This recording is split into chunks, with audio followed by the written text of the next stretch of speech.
In this video, we are going to learn how to rewrite an exponential function in the form of y equals a times b to the power of x, going through 2 points. So on our first example, we are going to rewrite an exponential function in the form y equals ab to the power of x that goes through the points 0 and 5 and 4 and 80.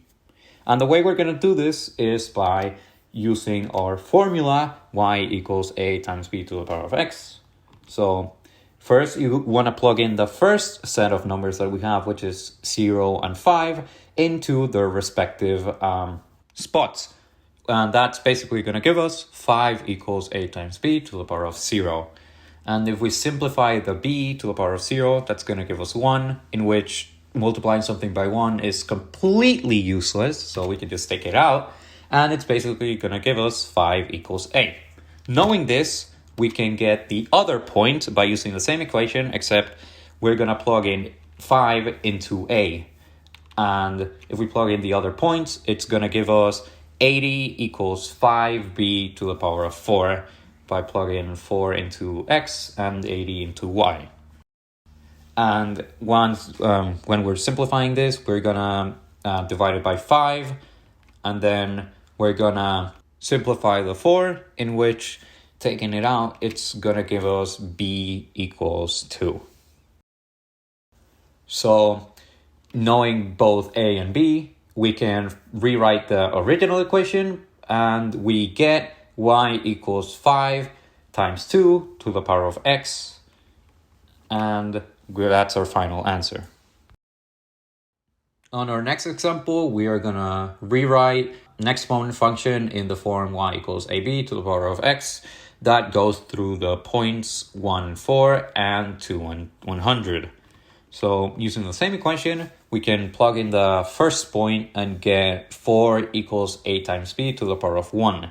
And we can just remove the 1, and gives us 4 equals a times b.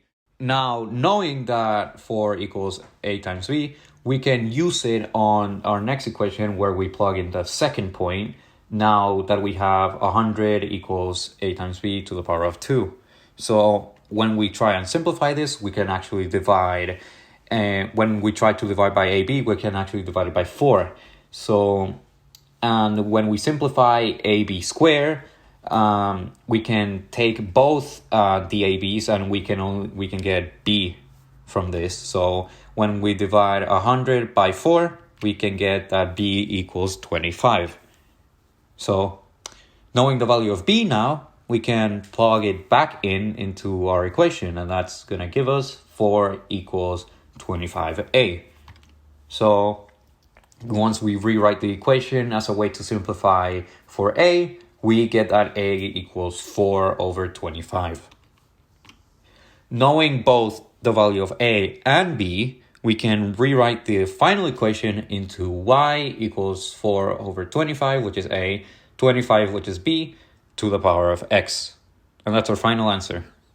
Now, if you ever want to verify your question, if you doubt that it's correct, you can plug in both x's into the equation. So if you plug in 1 into x, we get 25 to the power of 1 being 25, and that cancels out with the other 25 and gives us 4, which is the y in the first point, so we know that's right. And if we try with the other point, we put 25 to the power of 2, which equals 625, and we divide that by 25, which gives us back 25, and we multiply that by 4, and we get 100. So we know that the equation is correct. And that is all for this video. Thank you so much for watching. Leave a like if you found this helpful. Subscribe if you want to support the channel. And leave a comment if you still have any doubts.